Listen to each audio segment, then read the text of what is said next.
अगर आप आज ये वीडियो देख रहे हैं तो इसका मतलब साफ है, या तो बोर्ड एग्जाम आपके सिर पर है या फिर अंदर से डर बैठा हुआ है कि पता नहीं क्या होगा। कुछ स्टूडेंट सोच रहे हैं कि अब बहुत देर हो चुकी है, कुछ को लगता है कि सिलेबस बहुत बड़ा है और कुछ बस इसी डर में जी रहे हैं कि अगर नंबर कम आ गए तो लोग क्या कहेंगे।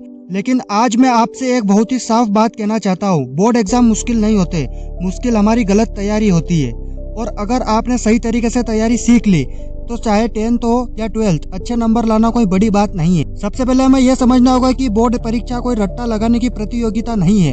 यह आपकी समझ, आपकी प्रेजेंटेशन और आपकी कंसिस्टेंसी को चेक करती है। जो स्टूडेंट पूरे साल थोड़ा थोड़ा पढ़ते हैं वही आखिर में सबसे ज्यादा कॉन्फिडेंट होते हैं। लेकिन अगर आप अभी भी शुरुआत कर रहे हैं तब भी घबराने की जरूरत नहीं है। आज से ही प्लान बना लिया तो गेम पलट सकता है। बोर्ड एग्जाम की तैयारी करने का सबसे पहला स्टेप है सिलेबस और पैटर्न को समझना। बिना यह जाने कि क्या पढ़ना है आप चाहे जितना पढ़ ले फायदा नहीं होगा। एनसीईआरटी आपकी बाइबल है। खासकर 10th और 12th में हर लाइन, हर डेफिनेशन, हर डायग्राम मायने रखता है। पहले यह क्लियर करें कि किस सब्जेक्ट में कितना चैप्टर है, कौन से चैप्टर में ज्यादा वेटेज के हैं और कौन से बार बार पूछे जाते हैं। दूसरा सबसे बड़ा हथियार है टाइम टेबल। लेकिन यहाँ ज्यादातर स्टूडेंट गलती करते हैं, वो ऐसा टाइम टेबल बना लेते हैं जो देखने में अच्छा लगता है लेकिन फॉलो नहीं हो पाता। आपको ऐसा टाइम टेबल बनाना है जो रियलिस्टिक हो। रोज 10 घंटे पढ़ने की जरूरत नहीं है, लेकिन जो 4 से 5 घंटे पढ़े वो पूरी ईमानदारी से पढ़े। हर दिन एक ही समय पर पढ़ने की आदत डालिए क्योंकि दिमाग रूटीन को पसंद करता है। अब बात करते हैं सब्जेक्ट वाइज तैयारी की। थ्योरी सब्जेक्ट जैसे हिस्ट्री, पॉलिटिकल साइंस, बायोलॉजी या बिजनेस स्टडीज में सिर्फ पढ़ना काफी नहीं है, लेकिन प्रैक्टिस करना बहुत जरूरी है। बोर्ड में नंबर आपकी लिखावट, हेडिंग, पॉइंट्स और डायग्राम से भी मिलते हैं। छोटे छोटे असर को भी एक स्ट्रक्चर में लिखने की आदत डाली है। इंट्रो, बॉडी और कंक्लूजन, यह अगर आपने सही कर लिया आपकी कॉपी में तो आपके मार्क्स बढ़ेंगे ही बढ़ेंगे। न्यूमेरिकल सब्जेक्ट जैसे मैथ से फिजिक्स और अकाउंट्स में सबसे बड़ी गलती यह होती है कि स्टूडेंट सिर्फ सॉल्यूशन देखकर समझ लेते हैं। ऐसा मत कीजिए, पेन और कॉपी लेकर खुद से सवाल हल कीजिए। गलतियां होगी लेकिन वही गलतियां आपको एग्जाम में सही बनाती है।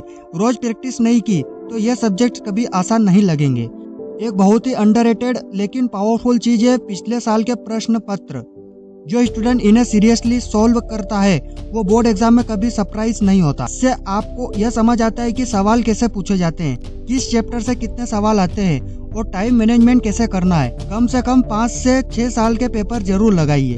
अब बात करते हैं रिवीजन की, क्योंकि बिना रिवीजन सब कुछ बेकार है। पढ़ा हुआ अगर दोबारा नहीं दोहराया तो दिमाग उसे भूल जाएगा।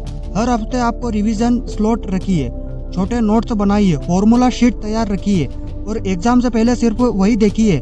आखिरी में समय में नई किताब खोलना सबसे बड़ी गलती होती है। मेंटल हेल्थ और फिजिकल हेल्थ को इग्नोर करना भी सबसे बड़ी भूल है।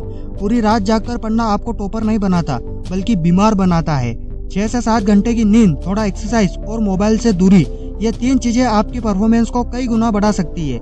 याद रखिए, शांत दिमाग ही सही सवाल हल करता है। इनमें सबसे जरूरी बात है खुद पर भरोसा रखिए। बोर्ड एग्जाम आपकी जिंदगी का अंत नहीं है, लेकिन हाँ, यह आपको डिसिप्लिन और मेहनत जरूर सिखाती है। मार्क्स जरूरी है लेकिन उससे ज्यादा जरूरी है आपकी कोशिश। अगर आपने ईमानदारी से तैयारी की है तो रिजल्ट अपने आप आएगा। तो अगर आप 10th में हो या 12th के स्टूडेंट हैं तो आज ही कमर कस लीजिए, डर को ताकत बनाइए, आलस को दूर भगाइए और खुद से वादा कीजिए कि मैं अपना बेस्ट दूंगा। क्योंकि बोर्ड एग्जाम जीतने वालों में वही होता है जो आखिरी तक हार नहीं मानता।